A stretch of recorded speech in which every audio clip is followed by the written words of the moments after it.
Hey guys, well welcome back to the second management vlog of the season. Excuse me for being dirty, but I just got done working right here on the Savanna Project, and I'm going to show you guys exactly what I've been up to. Now if you guys would, because we were just now starting the management series, like I said, this is the second vlog of the season, make sure you give a thumbs up on this video and subscribe to our YouTube channel and comment down below, because we want to do more videos of what you guys are wanting to see. And this is a pretty big project, especially for just a project by myself, and I want to be taking you guys step by step from the start to the very finish, and we've got a long ways to go here. So as I'm walking around, you guys are noticing a lot of destruction.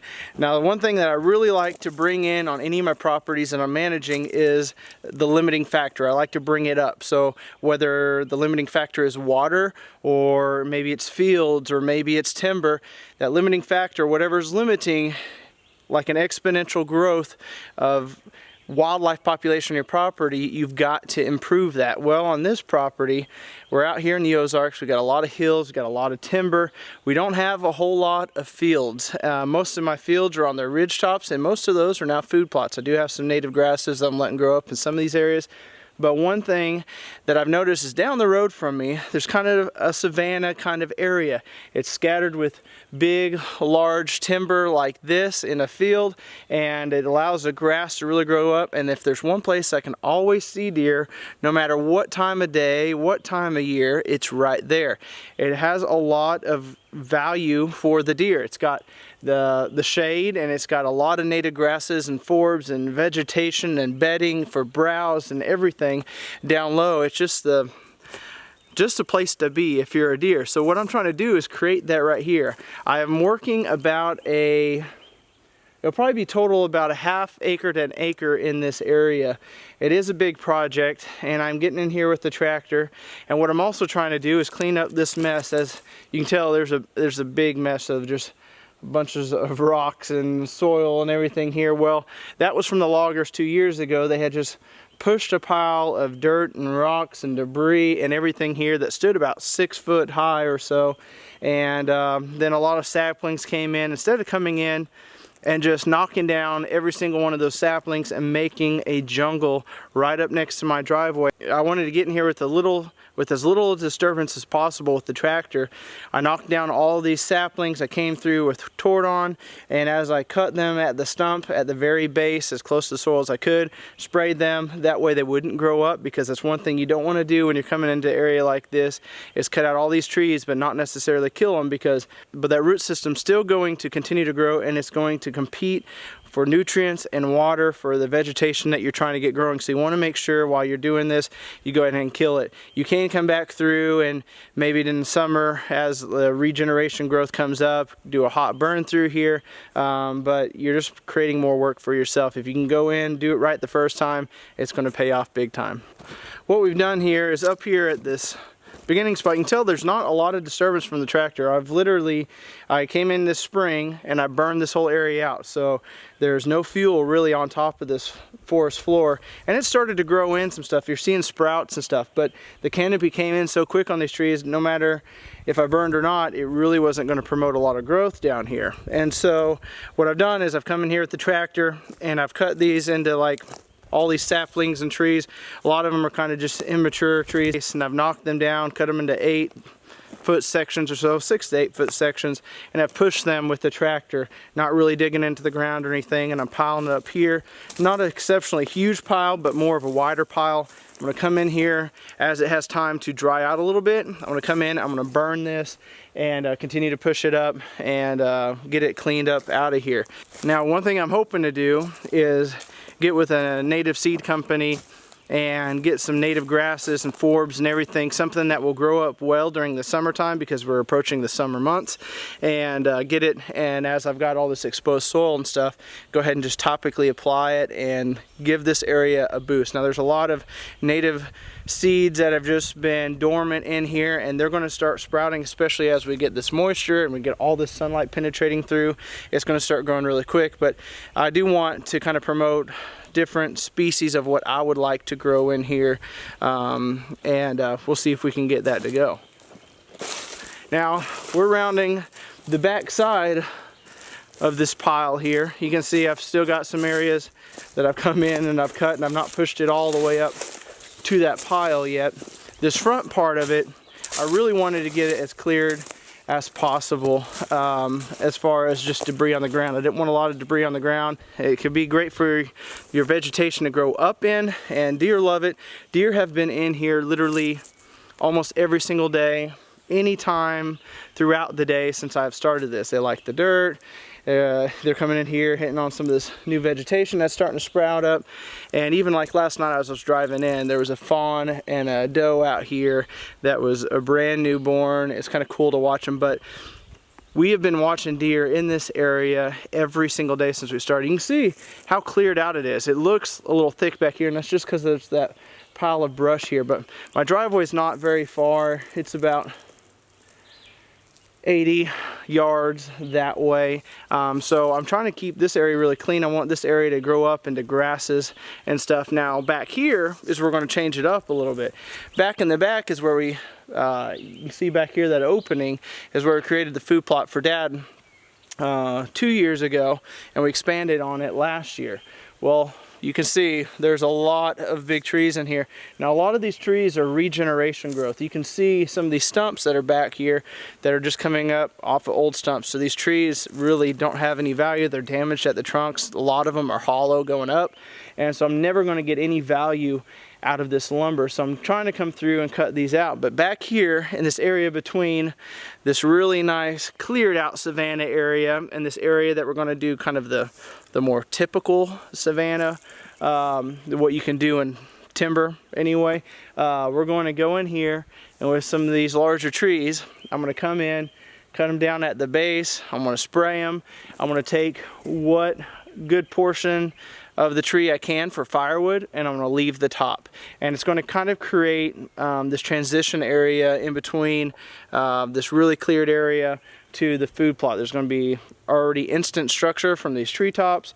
It's still going to have just as much sunlight coming through, because none of these trees canopy are going to be blocking the sunlight, and it's going to be just a little bit different than it's going to be up here, where it's already, you can tell it's just really nice and clean in here and ready to go.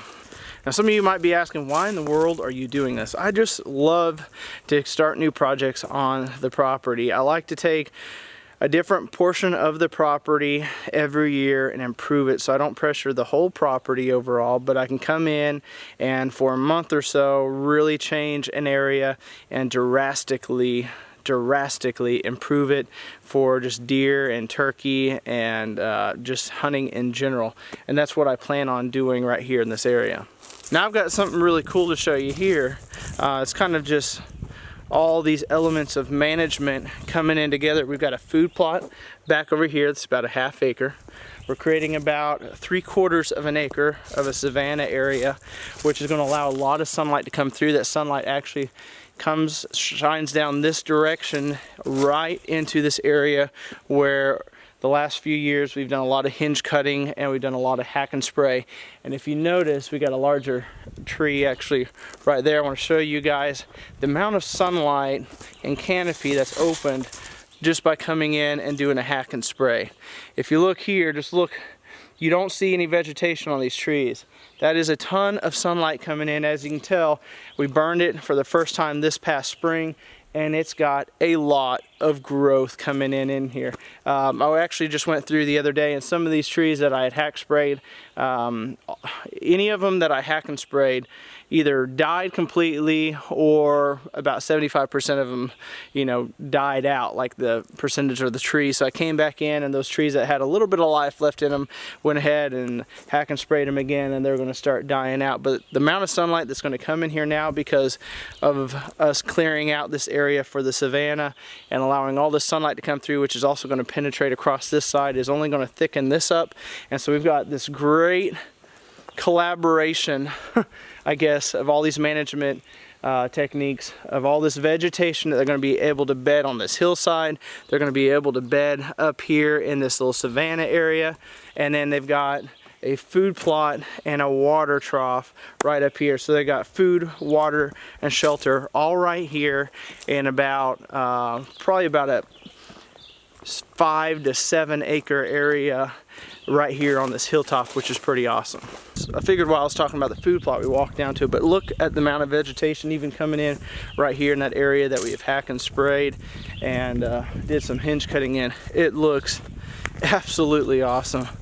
And then you come in here and we've got some clover. I think we got some wheat and rye still kind of dying off in this area, but this is a food plot. You can see we've got a nice redneck 5-foot blind right there for Dad, a little soft side, and then we got the gravity fed. It just catches water from this hillside, runs right into this 50-gallon water trough here, and deer use this like crazy, and apparently frogs do too, because frog just hopped in it. But you can see this food plot back in here behind me. Like I said, it's probably close to about in between 1/4 and 1/2 acre. It's getting to be pretty good size, but with the amount of sunlight that we're going to be bringing in all around this, from the hack and spray area to the Savanna area, it's only going to thicken up this area, and it's really cool to see this all coming together and working. So anyway, I'm going to start doing a lot more updates. I'm going to try to come out twice a week with management vlogs and updates. I'm going to be updating you guys on our food plots and the progress on our food plots and all these management techniques that we're doing throughout this. I'm going to be updating you guys on the Savanna Project, what I'm doing and how it's turning out. So if you guys would, make sure you guys have subscribed. Down below, leave any comments if you guys want to see more videos relating to a certain project that I'm working on the property. If you guys want to see if the water troughs really pay off, you know, we can put up spy points and put them on there and show you guys the amount of deer that use these water troughs that I've put in, and go back through and show you the results maybe from the last few years of all these other management techniques that I've been using. So this is a time of year that I absolutely live for. I love the management. Don't get me wrong, I love hunting, but if I had to choose to do one or the other for the rest of my life, I would definitely choose the management side of it all, because I just absolutely love it. I love experimenting. I love seeing what's working. Now, is this something I've done in the past? Not necessarily.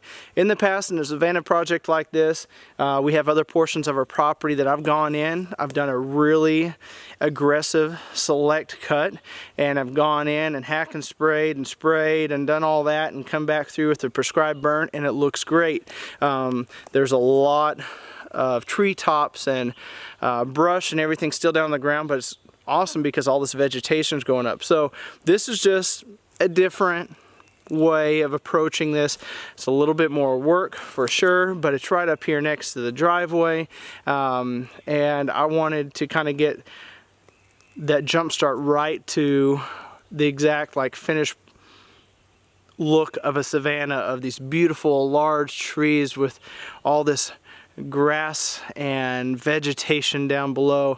And so we're just kind of trying something a little bit different here, but I love getting out here and working, experimenting, and seeing just the results of everything. So anyway, I'm gonna wrap it up because I'm out of breath. I've got to get in here and do a little bit of work with the tractor before it gets dark, and we'll see if I can't kind of wrap this project up in the next few weeks before it gets too late into the summer, because I really would like to get this to seed pretty quick. But anyway, if you guys would, you guys know the deal. Comment down below. Let me know what you want to see in upcoming vlogs. Give a big thumbs up and make sure you subscribe so you don't miss any of these vlogs. Until next time, have a better than average day.